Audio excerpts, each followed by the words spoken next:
All right.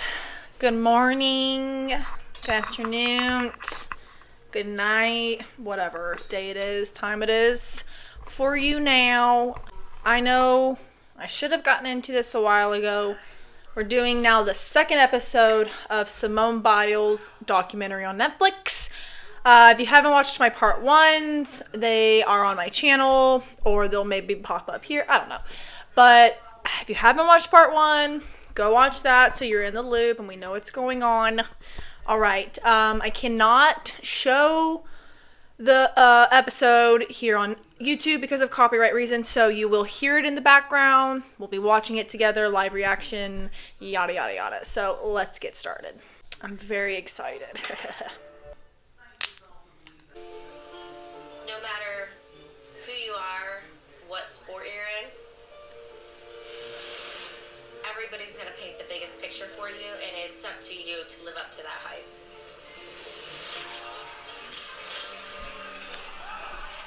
Which makes no sense if you think about it. So you want to paint a picture of me that you want me to live up to, yet you can't even live up to the picture because you're not as good as talent or as talented as me? That doesn't make any sense. How about I paint my own picture that I can live up to and you can choose whether to look at it or not, okay? But just like being a voice, being a leader, She's so cute. top Team USA, face of the Olympics. She is looking to help others feel comfortable about prioritizing their own mental health. God, there's just so much to carry. It's a lot. With mental health, everybody's battle That is skirt different. is fire. I never want them to put me at the forefront and be like, here's the expert, she's going to tell you how you're going to feel. She has it all figured out. And I'm like, whoa, don't get me wrong. I do not have it all together. But I can be there with you guys every step of the way while we figure this out together. People just like put you on these pedestals. And I'm just like begging to just be human. See, I don't think, like, oh my god. This is my favorite lyric in Russ, one of Russ's songs. I love the singer-rapper Russ. I call him singer-rapper because he's both. But he talks about in one of his songs, who's like, go for the money, don't go for the fame. And I'm like, that is so real. Like, people think they want to be famous. People think they want to be a star and in the light. But, like, that's a heavy job. And it's a heavy burden that a lot of people cannot carry. And here's the thing, we weren't meant to carry that. We were not meant to have everyone up in our business and have everybody know what's going on with our lives. And social media has made that a lot worse and a lot harder. And it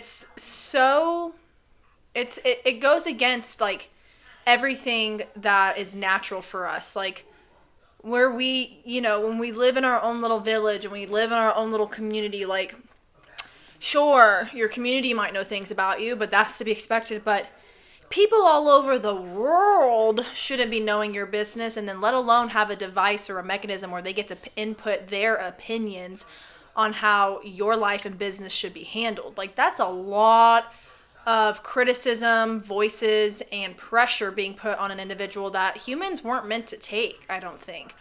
So, it's so funny to me that, like, the grass is not always greener. People think, well, if I was just famous or I was this, people blah, blah, blah. Like, look at, like, Simone's very vocal about, it's hard to be famous. It's hard to be the best. It's hard to be all of these things because she's like, I just want to be human. But this whole time she is. But she's not even... A lot of people don't even allow her to be human because being human means you make mistakes. You do things that other people aren't going to agree with. You are going to live your life a certain way that you find is best for yourself. But because it's different from what somebody else would do, they think they get to tell you how it should be done for your own life, which is narcissistic. And it's ridiculous. And I think she's pointing that out perfectly of like, she has all this pressure and weight on her shoulders simply because she's Simone Biles. Like, okay, she's still just Simone Biles. She's still somebody's daughter, somebody's sister, somebody's wife now. She'll be someone's mother one day. I say that because I saw something about how she wants to have kids eventually in the future, so I say that without feeling like I'm putting pressure on her to be a mom. Like, she chooses to be a mom, she'll have kids, so she'll be someone's mother one day and maybe be somebody's grandmother one day. Like, she is just Simone too. And I think she's showing that a good job of, like, it ain't always what it's cracked up to be famous or to be known or to be in a position where everybody thinks they have a right to their business. That's something else about social media and famous people, is like, other people think they have a right to your business, that because you're famous, they have a right to know what's going on. It's like, no, bro, absolutely not. The Yurchenko double pike. No other woman is attempting this. I didn't know if anybody even think how difficult it is. I was so nervous. It's been 2 years since I've competed on an international stage. That setup, that arena, just like takes you back to Tokyo. Wow. It was shocking. I believe she only did a 1.5 twist. That blue looks fire on her, though. Happened so fast. I have goosebumps. Like, oh, I can't imagine. Like, I know exactly what she means. Like, when you're a gymnast, you just have those, like, innate feelings in your gut. Call it a sixth sense of, like, especially on vault when everything happens really fast. Just to know, like, one minor mistake could be everything. Gymnastics is hard. Oh, she's so high. Unbelievable. She did it. That's also the meet where she got it was a point, right? Taken off for her coach standing there. In my personal opinion, I think the rule of coach standing on equipment or standing next to the gymnast throughout the routine, I think it's fine to have them come in and out. They shouldn't just stay there the whole time because it can disrupt the view. But I think stepping in, stepping out, especially quickly, I don't see why. These freaking gnats are trying me in my house right now. It's because I have a bunch of plants, so I have a bunch of gnats. Ugh! Anyway, there are different event rules. So, like, for instance, coaches can stand on bars when the girls compete because it's a safety thing. Okay, but why is that same rule not applied on vault? To me, logistically and consistently, why would you not have that rule be consistent across the board? And to me, I'm like, if you really are in the favor of the safety of the gymnast, it's looking a little inconsistent and hypocritical that you'll deduct it's still a rule that she gets deducted for having her coach stand there on the world's hardest vault. But you let the coach stand there on her bars. It just doesn't make any sense to me, and I really don't like that rule. Living as the Biles too. I think she forgets a lot who she is and how good she is at what she does. Simone Biles continues to push the boundaries of what's possible. I'm just happy. Thank God it's over. And she will go to Paris as the one to beat. That's true. They want to see you win. As soon as you win, God, I hate her. God, I can't wait till she fails. It's just like, what is wrong with people? People hate my hair for meet days. Her hair is all over the place. Look at it, it's crazy. But then again, we do it by ourselves. We're not professionals. And like, oh my God. They did it to Gabby Douglas. They did it to Simone. Like, oh my God. It's, if their hair is the biggest issue for you, get alive. Get alive. They're flipping through the air, like she said. It's not a hair competition, and they're doing it themselves. Like, as long as it's up out of the way and looks professional as can be, like, get over it. You just can't win. You cannot. We're coming back to first position. We're going to do it again. Crunchy. It's actually, like, very healthy and not crunchy. Oh, that is hilarious. People are way too comfortable commenting things. That's what I'm saying. People are just like entitled. People think because it's on social media, they get to say or do something. That's like, yes, you probably can say it, but should you is the ultimate question.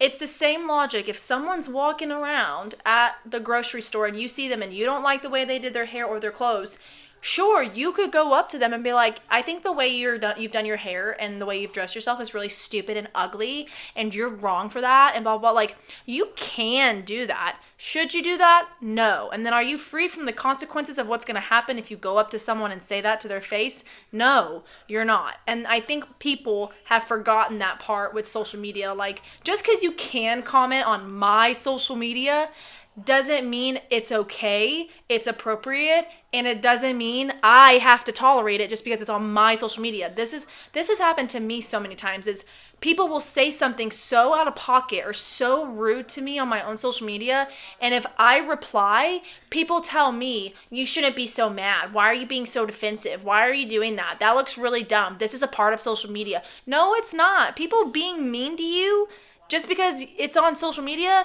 doesn't mean it's a part of social media. That doesn't mean it's okay. And that's the same thing she's pointing out. It's like, just because I'm Simone Biles doesn't mean you get to talk about me or say things like this. It's just the most absurd thing that people think that because it's on social media, they can just say or do whatever you want. And then if you reply, they have a problem with it. I'm like, talk about gaslighting. I'm allowed to stand up and defend myself. And it's my social media. I can say what I want on my social media. And if you have an opinion on it, sure, I respect that. But your opinion and your hatefulness, that's not the end of the road. I still can reply. And then you're not going to sit here and tell me I shouldn't be replying. What? Gymnastics 20 years ago and 30 years ago, the general culture had a lot of rigidity around your physical appearance, still your does, eating, but not as bad. your everything. Bad in some parts still, but it's been worse for sure. Looking in a particular way was really important. And so hair was a big to-do in the sport of gymnastics. Everyone had their hair in a particular updo. It was very clear that the standard of what is beautiful includes blonde, straight hair.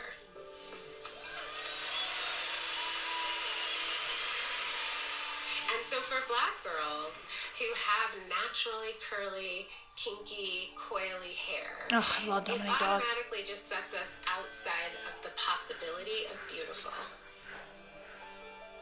I know what it's like being the only Black girl on the team and not having a wasn't Gabby Douglas and all of that stuff, but it wasn't till like later, you know?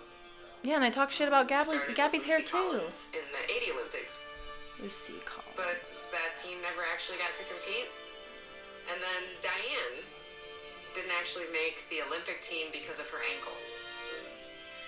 So Dominique and I were the first two American Black women to compete on an Olympic gymnastics team. Cool. Those jackets are so fire. God, I love the 90s. Those I Reeboks. felt being judged, and I felt being judged because my body type was not what they embraced. Meanwhile, Dominic Dawes' body is My like, hair wasn't what they were looking for. The coaches would push on my feet until my bones started popping out because I have flat feet.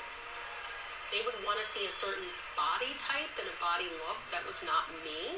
And so I knew that who I was automatically a deduction.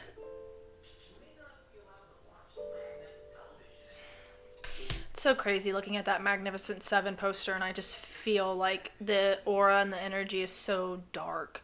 There's so much abuse that was happening that people just ignored or had no idea was happening. When we think about sort of Black women gymnasts and their position in the sport, we've had like Betty Okino in the shadow of Ken Smith, Dominique Dawes in the shadow of Shannon Miller. So we kind of live in it's okay for Black women to succeed within the shadow, but when they deviate, people get a little unraveled. This is one of the most anticipated days in the Olympics, when one woman stands above everyone else. We have got a real battle. It's looking pretty golden for this girl right here. Gabby Douglas, the first African American to win the individual all-around gold medal. I was like, oh my gosh. And it was such an exciting time for everyone who looked like us. It was just a beautiful performance, and it felt like within hours. So why, on one of the biggest nights of her life, a trending topic on Twitter was her hair? It's just so irrelevant. Their hair, it's disgusting. Like, nobody's saying this is, and this is, it goes beyond like nobody's saying anything about guys' hair. Nobody's saying anything about guys' facial hair. No, like, I understand women are more beautiful than men, but why in sport or just in general, like, why does our beauty have any value in our sport? It's in any sport. It's the most vain, surface level thing ever. Her hair, her presentation, her makeup. She just won the Olympics and you guys are talking about her hair? People are like, does not compute. This is not what the crowning jewel of the Olympics, you know, the all-around gymnastics champion is supposed to look like. About it just baffles me how that narrative can, you know, take center stage over what these young girls have done and the impact that they're making. Ridiculous. It's so dumb. And it's so irrelevant. That's what gets me. Thrilling to see Simone Biles The hair has nothing to do with it. Or the makeup. And tonight she is going for a 6th world all-around title. I'm just like, people have got to stop making comments on anybody's physical appearance in terms of their sport, and like whether she's wearing makeup or not. Why does it matter? You're just bringing it up because you're nitpicking at her. Whether her hair is slicked back or it's messy. Because again, to me, it kind of goes back to like how judges used to judge choreography on floor. Like, we literally had a judge once in college tell our coach, oh, I deducted her choreography because I didn't like the style. You know, there's other styles than just your typical ballet routine you wanted to see, right? And so it's just like, that's what to me, like, just because her hair's not slicked back doesn't mean it's ugly, unprofessional, or a problem. It's just different from what you're used to, and that's a problem for you. To always say, like, do something that scares you every single day, and God is like, you will. This fall, every single day. Your floor routine, every single day. See, period. Look, you gotta be careful what you pray for. Because you be praying for patience, for wisdom, for bravery, and guess what you're gonna get? You're gonna get sent moments by God that's going to require you to learn patience. It's gonna require you to have some wisdom, and it's gonna require you to have some bravery. And she just pinpointed it. Great. Great. In a crowd. She said, God said you will. Every other year at Worlds, I'm like, okay, I want to place top 3 on each event. But this one was just to get back out there, compete again. And for me, that's like a big hurrah. Titles. She has not lost a world championships that she has competed at. That's crazy. That's I know that's not normal. I know it's not normal. That's The comeback is more. I said this in the first video. To be able to make a world team in itself is rare. To make it more than once is extremely rare. It's very hard, very difficult. But then to go and make it, how many times has she made it? And then to win. And people want to talk about her hair. Okay. Because I had been fighting my own demons for so long. Simone Biles, we don't know what we'll see from her. She took some time away at the end of the last Olympics. It's always in the back of her mind what happened in Tokyo, but she's coming out on the other side. This vault is going to be a chain. It is very difficult. Wow. Her Chang was really good at Worlds, I forgot. Opening to her competition. 15.1. That will not do too badly at all. I think that's my best vault here yet. Yes, it was, for sure. She pulls off the diamonds on her teeth so well. I could never. I'd look ridiculous. Put this kind of pressure on yourself. You don't have to do it if you don't want to. But I was like, you know what? No. I really have to prove to myself that I can do this. I was the most nervous I've probably ever been for a competition. Simone Biles, absolutely well and truly back at the top in her career, that there is no doubting her status.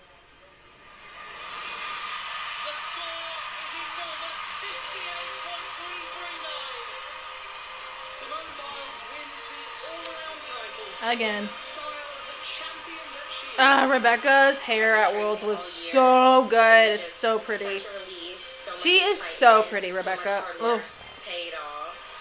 6 world championship titles. So it was her, Rebecca, and then Shy. Poor I Shy. looked over at my coaches, Laurent and Cecile, and they were in Tokyo with me. Like, they've gone through all of the emotional roller coaster that I've gone through. So they were just looking at each other like, don't cry, don't cry. I couldn't even look at them because I was like, oh no, yeah, this is not about to happen. And real signs of emotion on the face of Simone Biles. That night, the podium was full of black girl magic, and that's something that's never ever happened at a World Championships before. To all be on one podium together, and that's the 3 best in the world, I hope it inspired them. Simone Biles going to the Olympic Games as the reigning world all-around champion. Hey Siri, how many world and Olympic medals does Simone Biles have? Siri's wrong. Siri said 19. We're on Google. We got it. It's 37.